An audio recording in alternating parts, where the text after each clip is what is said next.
Today's highlighted coin is the 2025 Audit Fort Knox. What's really in Fort Knox? The audit that could change everything. We all know that Fort Knox is supposed to hold the United States gold reserves that helps to stabilize the US dollar and our economy. But considering the waste, fraud, and abuse that President Trump's DOGE Commission has discovered, we have a right to be suspicious about the very existence of the bullion.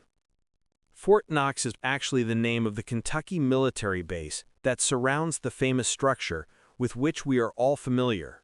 The official name for the building itself is the United States Bullion Depository. The reinforced concrete, steel, and granite edifice was built in 1936 and designed by Louis A. Simon in the Art Deco style of architecture, and Neil A. Mellick was the engineer for the project. The depository was built during Franklin Delano Roosevelt's presidency, and it is operated by the United States Department of the Treasury, which owns the property on which the vault stands. Fort Knox measured 105 feet by 121 feet and rises 42 feet above the ground. It includes 4 guard boxes at each corner and sentry boxes at the entrance. The property is surrounded with razor wire, and the grounds are monitored by night vision cameras and microphones. At the time, most of the country's gold reserves were held in Philadelphia and New York City.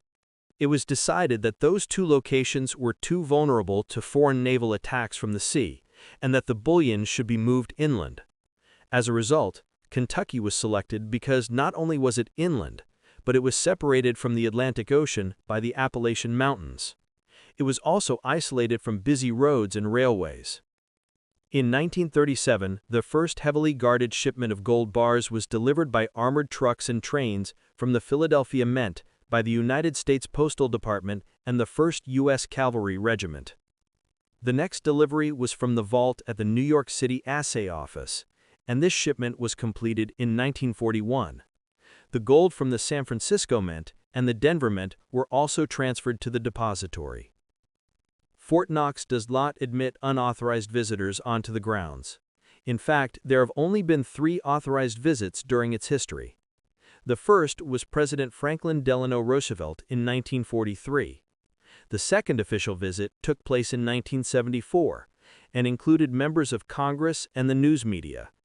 This tour took place to negate conspiracy theories spread by a prominent lawyer who stated the vault was emptied by elites.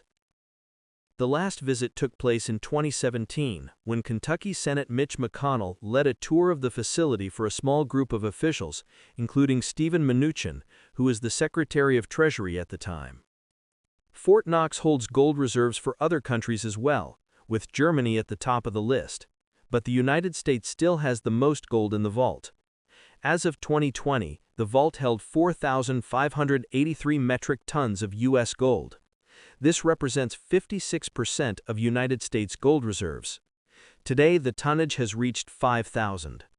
President Trump and Elon Musk have both said that it's time for another visit to Fort Knox, and more importantly, it's time for another audit of the country's gold reserves to confirm it's all there.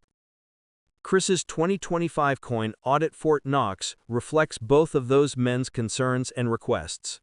Chris's Silver Shield coin documents this historic event and immortalizes the ongoing struggle of good men to prevail over evil men through their never-ending vigilance. Audit Fort Knox now. Chris issues 2 new proofs each week, which are available for a limited time. These proofs come in a presentation box with a certificate of authenticity as shown here. They are also available in BU, or Brilliant Uncirculated, which are only stamped once, and they come in copper as well. You can check out all of Chris's Silver Shield proofs and all things Silver Shield on Chris Duane's SilverShieldCoins.com.